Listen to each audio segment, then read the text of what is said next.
Hey guys, I've got another rig for you today to show you that I made. This is my mum's rig, so no special names for this one. It was a $600 rig, and I made a $700 rig by putting an SSD in it, and it's made such a big difference. Boots up so much quicker than before with my old crappy E6600 rig, which was just so crappy. It would take like, you'd boil the kettle and then come back and see whether it's on or not. So bad.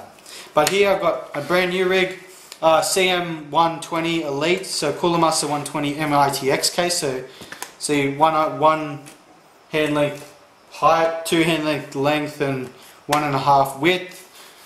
I'll take the front panel off for you. I've got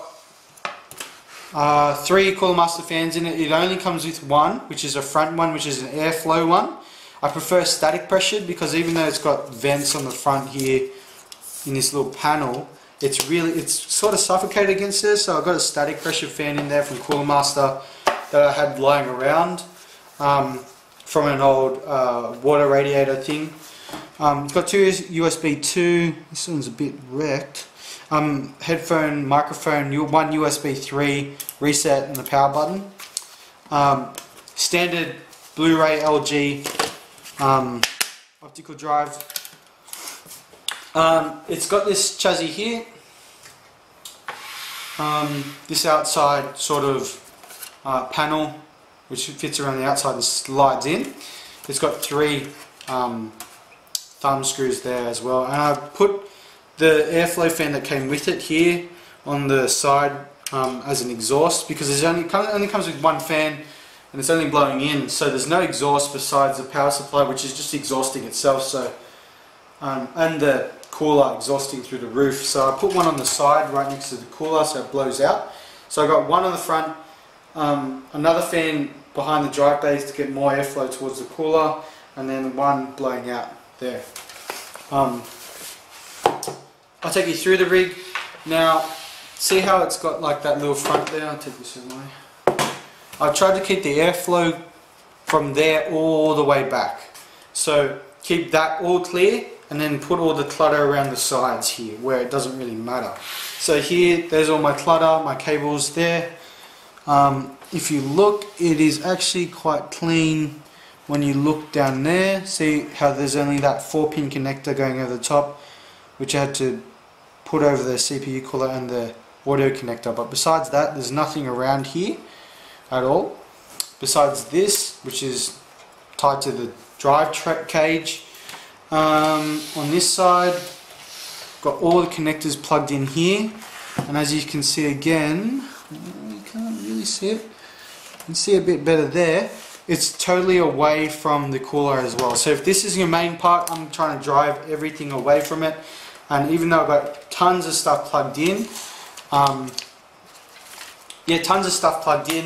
it's all away from the airflow that goes through the middle here. And so here I've got 4 SATA connectors, 1, 2, 3, 4 drives, 24-pin connector, CPU cooler, CPU fan in there, USB 3, USB connector. It's really a big clutter on this board. It's a MSi. It's an MSi board, FM2-ATX board. I think it's E53AI-75IA, I think it is, but you can see it in the description anyway. It's a really cheap FM2 motherboard, which aren't actually cheap. They're like, I don't know, $70 most of the time. I got 1 stick of Corsair 4GB 1600 MHz RAM. You should really get higher clocked RAM for your integrated graphics, because your integrated graphics is using that RAM to do the graphics. So if you're looking at a cheap gaming rig with integrated graphics, get high frequency RAM. It makes a big difference. I got Noctua L9.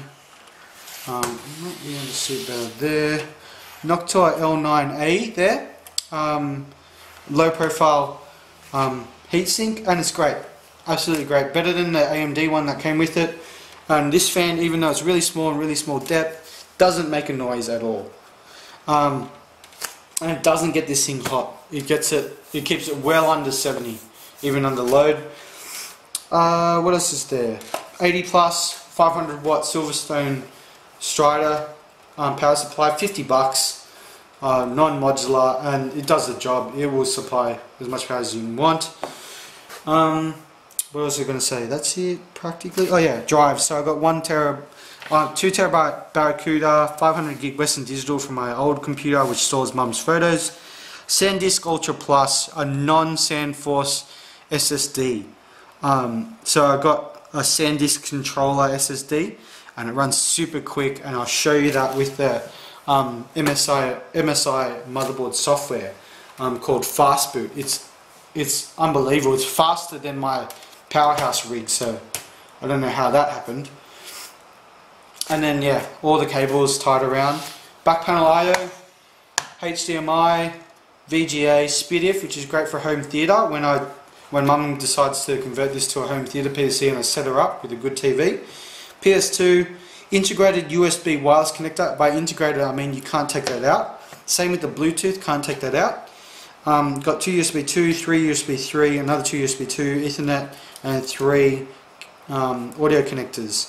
This comes with the Bluetooth connector.